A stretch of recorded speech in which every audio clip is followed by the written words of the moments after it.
drop off at home and the subsequent away form that's kept us going, really. I think yesterday is a point earned rather than 2 points dropped. Regardless of how strong the team is, I still think Brighton are no easy team to go up against. And I think one thing I've noticed this season, it's not just Everton who struggle at home. I think a lot of teams are struggling at home. Even the top teams, maybe minus Arsenal, but you know, Liverpool struggled all season. Other than the other night, they smashed Newcastle. Well, first half, it could have been 2 or 3 to Newcastle. Same with Spurs. Spurs have been really terrible at home. All right, they come back tonight 2-2, but it's them big games that teams seem to turn up for. Whereas they're playing the lesser teams, if you like, which we were not too far off a couple of seasons ago, being classed as a lesser team.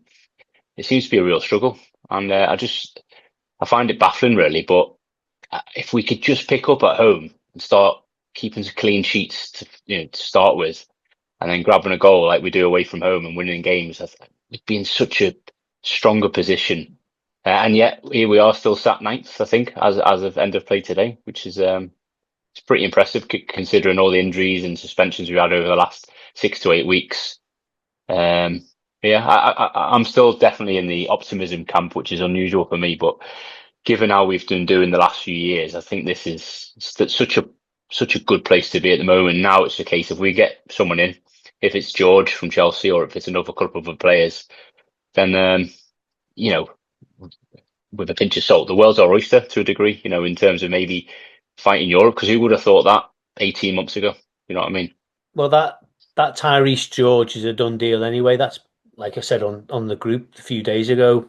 I got told about him becoming coming to Everton, and then it's a done deal by all accounts today. What I've heard, so he's got pace, and he can find the net as well. So he's a good player to bring in, especially with Jack being injured. And what I heard a while back that we were looking at trying to broker a deal for less money, and he's not getting sent back to City. So I've heard 15 to 20 million for Jack, and I think he wants to stay with us as well, from what he said. Yeah, I agree with you, Liam. I think we need to taper our expectations. Like I said at the beginning of the season, I said between 9th and 14th. That was the position I said, and I posted on the page the other day saying that if a couple of years ago when we're struggling for relegation, if someone said you're going to be in the top 10 after Christmas in a few years' time, you bite the hand off for it. And yeah, it's not been great. There's been some poor performances, but that's just typical Everton. I think we're gonna see it's gonna ebb and flows, and I think Moyes is still trying to work out his best 11 by the looks of it.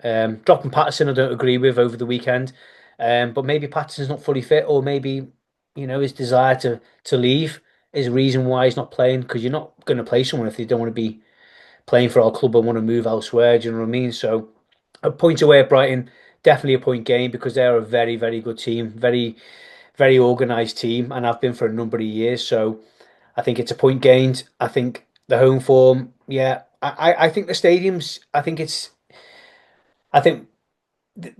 so big and so brand new and fancy that we're not used to it.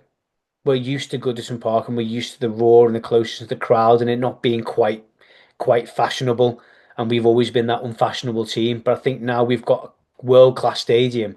I think it's adjustment. And I think the Brighton game, the first game we beat them 2-0 at Hill Dickinson. Yeah, I think that was because of the atmosphere, the fans. But I think when typical Everton fans in it, you're struggling, you're 1-0 down, and it goes silent in the stadium, when maybe we should be really backing the players and trying to get amongst them. But I agree with you. If our home form was better, we could be pushing into the top four. But yeah, I'm happy where we are now. I mean, what do you feel, Rich? Similar. I mean, in our group, I put out after the Leeds game that was a point saved.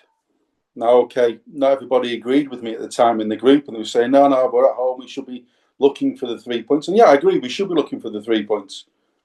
But we weren't going to get the 3 points. We were coming away with nothing. Home or away, we were coming away with nothing against Leeds. And once again, the lads stuck in it. Moyes made the changes at half time that everybody was screaming for. And we went in and we've come away with a point. And I still think that, and I think I said at the beginning of the season, end of last season, that for me, the next 3 or 4 seasons are going to be important for Everton. We're not going to move into a new stadium bring so many new players in and players with quality that we can hit the ground running season 1 and be pushing for top 4. It's not going to happen. On paper, yes, potentially you should be doing it, but you don't play on paper. You play in real world. And when you're never ever going to do that. I don't care who you are as a football team, unless you've already got parts of the puzzle in play, parts of the jigsaw in place already. And Everton didn't. As we just touched on, at the back end of last season, at one point we were fighting relegation. Season before, it was down to the last game of the season for us to stay in it. And now we're sat here after Christmas, 1st of Feb, and we are 9th, is it, at the moment? I think, following today's results. That's a big improvement. Massive improvement. Read over the weekend as well, people screaming for Moyes to go, and what the hell is he doing playing 4 centre-backs? Do you think David Moyes wanted to play 4 centre-backs? I don't think he did, but I don't think he had any option but to play 4 centre-backs. David Moyes himself was a centre-back. If anybody knows that you don't play 4 centre-backs, it's David Moyes. But I don't think he had any choice. Whether it's, you've just touched on there, Chris, with Patterson. Don't think we quite know what's going on there with him, whether or not he's just coming back from that injury, or whether or not he can't get full 90 minutes in, or he's got the desire to potentially look to move away because he wants his World Cup place even. The other one I wanted to just touch on is, do we think the bigger picture's affecting us at home? Was looking at around the stadium just before or between Christmas and New Year, and the guy then was saying they've only just finished doing the home changing rooms. There was changes that were needed. There was an extra wall that needed to be built. There was extra things in the ceiling that they wanted, extra soundproofing that they wanted, even down to doors being put on. That's just typical Everton, that, isn't it? They weren't there previously. So it's all about, doing that. I mean, I don't think we've put a door on the away changing rooms, I believe. It's just... and there was no door put on the Everton one. Like, hang on, how can you not put a door in your changing rooms? It's just, I went to the club shop when it first opened that day, and it didn't look finished. We spoke about this before. It didn't look finished. Yeah. It was just not great. And I just... there's a level of professionalism you've got to have as a football team, and I don't know. What do you reckon, Liam? I agree with you. I mean, I saw something the other day about Barcelona, slightly off topic, but the new stadium obviously spent $1 billion, I think, or over $1 billion, and there was rats in the stadium. You know what I mean? It was leaking, and it was embarrassing. I'm not even a Barcelona fan. I couldn't give 2 hoots, but it was embarrassing. And I remember the videos coming out before Hill Dickinson was finished, and the massive leak and the flood, and whether it was Gen or AI, I don't know. It was probably a mix of both. But you're right. There's a standard that needs to be set, and you set that from the word go. You don't wait. You don't wait till you're 6 months into the stadium. Little things like that. It's the 1% margin that can make you better, and that's all we're after. Because we weren't like relegation fodder, yes, but it's the Premier League still. We've seen this season West Ham. West Ham didn't have a terrible squad and they've been struggling. Yesterday proves that. 45 minutes, they should have been 3 or 4 up against Chelsea. And they go and get beat 3-2. It's the same with City. This season, City look way off it, but they're in the title race. Villa got beat by 10 men. It's the Premier League. Everyone kicks off saying that Everton should be this, that, and the other. We're where we should be because the table doesn't lie. But it's the little tiny elements that Moyes will be picking up on. It's why he's starting to speak a little bit more truthful in the press conferences as well. Yesterday, he was fuming. He got booked. He could have done his ACLs yesterday and not his answers. You know what I mean? But it was brilliant to see, and he's seen the change in football. So now he's got a new generation of player coming through who are used to seeing how football is played, how it's managed by the refs, all this crap. Yeah. So he's a 62-year-old man. He has to adapt as well, and it's hard. And we're adapting to a new. There's so many elements. The new stadium. The noise of the crowd, everything's different. There's new members of crowds. There's 10,000 more people there, or 12, 13,000 more people. It's a big, big difference, and all the negativity that was around the stadium anyway, what it produces, the food, the cost, the lack of transport, all that's fed out because it's all negative within the stadium. Every day, every time I go, it's the same. People moaning about, oh, it took me half an hour to get here. What, from the trains? Well, that's not Everton's fault. Yeah, right. There's poor planning from the city of Liverpool, but we've all known this for 7, 8 years. Anyone who lives in and around the city knows it's terrible anyway, regardless of what you're doing, football or not. Going to a gig in the concert hall, it's exactly the same. But we are by definition a very negative fan base, aren't we? Because we have played terrible, but we've come away with a point. Now, if we were going for the title race and we played terrible and come away with a point, people saying that's a sign of champions. It's true because if the likes of Arsenal draw away at Man City and play horrendous but score off a corner last minute and get an equaliser, that's a sign of champions that when you're not playing well. But when it's Everton, we have played some terrible games this season. But it's Jekyll and Hyde every game. We come away with a point yesterday. We come away with a point at Leeds. And listen, Leeds are fighting for their lives. They've got a good squad and they're playing some good football, other than the Arsenal defeat, but they play some good football. But we are always negative about it. And I think you maybe flip it and go, okay, we haven't been beaten and we've got points. So we're ninth. So we shouldn't really be too negative about it. One thing that has come out, though, is the depth of our squad and the quality of our full squad. When we haven't got that starting 11, what we're having to bring on isn't quite there yet. And I think that's one thing that has come out from this, that everyone, and I don't think David Moyes has had an easy start with this season. Players being injured, losing Branthwaite in the summer. He's only just started playing, and we're 6 months into this, halfway through the season, aren't we? When you get past Christmas, he's only just got him back. Fortunately, we've got him back. Otherwise, well, I don't know if you were there or not, Liam, at the weekend. If you'd taken your boots, mate, you could have got a game. Because we had nobody else. Mikalenko goes down injured, and we've got to play 4 centre-backs in training. Yeah, I didn't mind. I didn't mind Jarrod playing left back. He played there a couple of seasons ago, and I know he's a fantastic passer of the ball. He's got pace. He's a threat. He'll win every header. Everyone was criticising him having to play the 4 centre-backs. I don't think they did a bad job. I didn't either, really, other than the chance in the first half, Matoma, which is similar to Dewsbury Hall for us in a way, a one-on-one that they've both missed. It was a very, I don't know, tepid game. You know what I mean? It wasn't much in it. They dominated possession first half, but they had shots from outside the box. They didn't test Pickford once. No. And the same for us second half, but we had the couple of chances second half. We were by far the better team. I'd ask the question, would you go to any ground and expect to dominate the ball if you're not Man City or Arsenal? You probably wouldn't. And we're a low block team away from home. Burnley a couple of weeks back, we drew 0-0. We didn't really chase the game ever, and they should have really scored late on when they had that one-on-one. He's hit the post. You know what I mean? But as you said, Chris, we're fit. Every fan base is fickle, but it's the negatives you see on socials that really it gets to me, and then I kind of feed off it a little bit and think, oh yeah, because you're doing the same thing and seeing the same thing over and over, you start to believe it's true. Do you know what I mean? And realistically, I've still got to go back and go, nah, they're wrong. We're ninth. We're 34 points. We're pretty much safe, which is nice with 15 games or 14 games left in the season. That's unheard of for the last 5 seasons at this club.